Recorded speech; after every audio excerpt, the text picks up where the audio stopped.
Buenas tardes, soy Paula Lara, traductora jurada de inglés y de alemán, y este es el podcast Traducción eres tú. Podéis encontrarme en paula@traduccionesdominguez.es y en www.traduccionesdominguez.es. En los podcasts anteriores, en nuestro recorrido por la historia de la traducción, nos habíamos quedado en la Edad Media. En el presente podcast vamos a hablar sobre el Renacimiento. Vais a ver una mentalidad completamente diferente, nuevos tiempos, nueva forma de pensar. Con el Renacimiento asistimos al descubrimiento de la imprenta, al surgimiento de una nueva clase de lectores, al nacimiento de las lenguas nacionales, el papel de la traducción como agente transportador de la cultura de la antigüedad. Los textos traducidos se multiplican y varían enormemente. La traducción se convierte en una cuestión política y religiosa y adquiere un papel decisivo en la formación de las lenguas nacionales, convirtiéndose así en una cuestión política la defensa de las lenguas nacionales y la popularización de la cultura antigua. Hay un rechazo de la latinización en consecuencia del anterior. Si bien sigue presente la dicotomía entre traducción religiosa y traducción profana, el humanismo consagra la costumbre del prólogo del prefacio de la carta a los lectores, donde el traductor explica y justifica su opción traductora.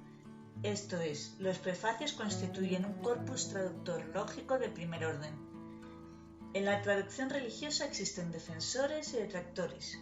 Las guerras de religión van acompañadas, según Mounig, 1995, de guerras de traducción, ya que las diferentes corrientes de la Reforma propugnan una traducción no literal y reivindican una traducción en lengua vulgar y que respete la lengua de llegada frente a la posición de la Iglesia Católica.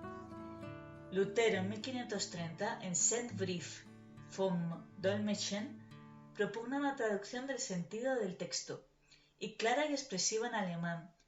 Llega a decir, pues no hay que preguntar a las letras del latín cómo se debe hablar en alemán, tal y como hacen los borricos. Hay que preguntar a la madre en la casa, a los niños en la calle, al hombre corriente en el mercado, y mirarles a la boca cuando hablan, y según ello traducir. De esta manera se darán cuenta de que se habla en alemán con ellos, es decir, defiende la adaptación a la lengua de llegada y rechaza la latinización. Fray Luis de León, en el prólogo de la traducción literal y declaración del libro de los Cantares de Salomón de 1561, establece la diferencia entre trasladar y declarar. El que traslada ha de ser fiel y cabal, y si fuera posible contar las palabras para dar otras tantas y no más. El extenderse diciendo, el declarar copiosamente la razón que se entienda y con guardar la sentencia que más agrada, jugar con las palabras añadiendo y quitando nuestra voluntad, eso quédese para el que declara. Kelly de 1979 postula una lectura exigente del original, introduciendo el nivel estilístico. Dolet propone 5 reglas para la traducción profana en la manera de bien traducir de un idioma a otro, de 1540. En primer lugar, es preciso que el traductor comprenda perfectamente el sentido del tema del autor, pues por esta comprensión nunca será oscuro en su traducción. Lo que se requiere en segundo lugar en traducción es que el traductor conozca perfectamente la lengua del autor al que traduce y que sea igualmente excelente en la lengua a la que se traduce. La tercera regla es que al traducir no hay que someterse al texto hasta el extremo de traducir palabra por palabra. La cuarta regla que quiero dar en este lugar debe observarse más en lenguas que no habían alcanzado la categoría de artísticas que en otras. Al traducir, pues, a un libro latino, a una de estas en concreto, a la francesa, procura no emplear palabras demasiado próximas al latín y poco usadas en el pasado.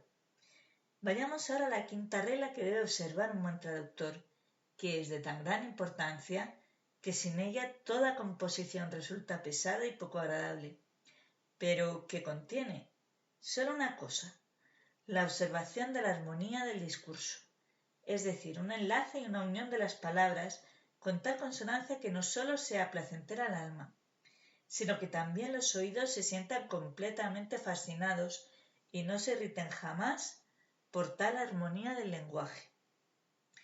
Vives establece una de las primeras tipologías sobre la traducción en versiones Seu Interpretaciones de 1532.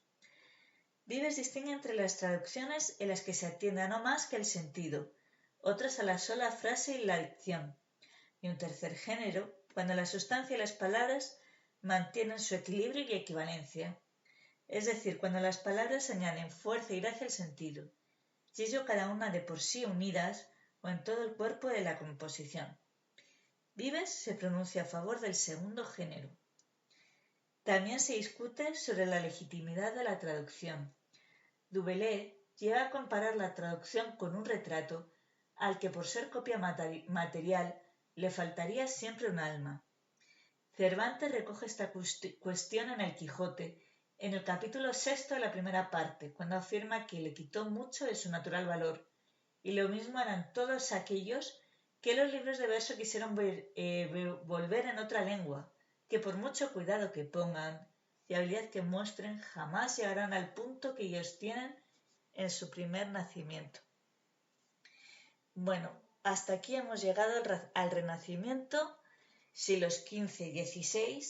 En el próximo podcast vamos a empezar por la historia de la traducción en el siglo XVII. Si os dais cuenta, estamos dividiendo el texto en autores, tendencias, obras. Os aconsejo que los apuntes los vayáis dividiendo así. Os vayáis haciendo un pequeño esquemita. Bueno, pues soy Paula Lara, traductora jurada de inglés y alemán, y esto es el podcast Traducción Eres Tú. Podéis encontrarme en paula@traduccionesdomínguez.es y en www.traduccionesdomínguez.es. Muchas gracias por escucharme.